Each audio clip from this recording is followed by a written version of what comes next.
এই ভিডিওতে আমার টেলিস্কোপে তোলা সানস্পট দেখানো হয়েছে, যেখানে আমি জটিল বিজ্ঞানকে সহজভাবে ব্যাখ্যা করেছি। তবে টেলিস্কোপে সূর্য দেখার সময় অবশ্যই সোলার ফিল্টার ব্যবহার করতে হয়। কোনো সানস্পট এত বড় হয় যে এর ভিতরে একাধিক পৃথিবী ঢুকে যেতে পারে। সানস্পট তুলনামূলক ঠান্ডা, তবে ভয়ঙ্কর রকম গরম। এর তাপমাত্রা ৩৫০০ থেকে ৪৫০০ ডিগ্রি সেলসিয়াস পর্যন্ত হতে পারে, কিন্তু আশেপাশের সূর্যপৃষ্ঠের তাপমাত্রা ৫৫০০ ডিগ্রি সেলসিয়াস হওয়ায় এগুলো কালো দেখায়। সূর্য কিন্তু শান্ত নয়, এটা ফুটন্ত প্লাজমার গোলক, যা সবসময় নড়াচড়া করছে। সূর্যের ভেতরের গরম প্লাজমা চৌম্বক রেখাগুলো কখনো কখনো পাকিয়ে যায়।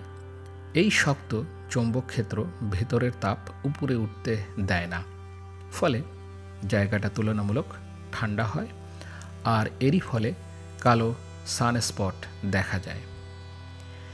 সানস্পট থেকেই শুরু হয় সৌরঝড়, করোনাল মাস ইজেকশন। যখন জট পাকানো চৌম্বক রেখাগুলো ভেঙে আবার নতুনভাবে যুক্ত হয়, তখন হঠাৎ করে প্রচুর শক্তি মুক্ত হয়, যাকে আমরা সোলার ফ্লেয়ার বলে থাকি।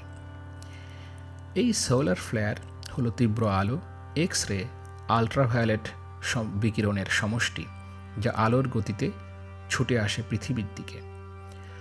কখনো কখনো সেই বিস্ফোরণের সাথে সূর্য থেকে বিলিয়ন টন চার্জযুক্ত কণা মহাকাশে ছিটকে বেরিয়ে আসে, যাকে আমরা করোনাল মাস ইজেকশন বলে থাকি, যা স্যাটেলাইট, জিপিএস এবং পাওয়ার গ্রিডগুলোকে মারাত্মকভাবে ব্যাহত করতে পারে।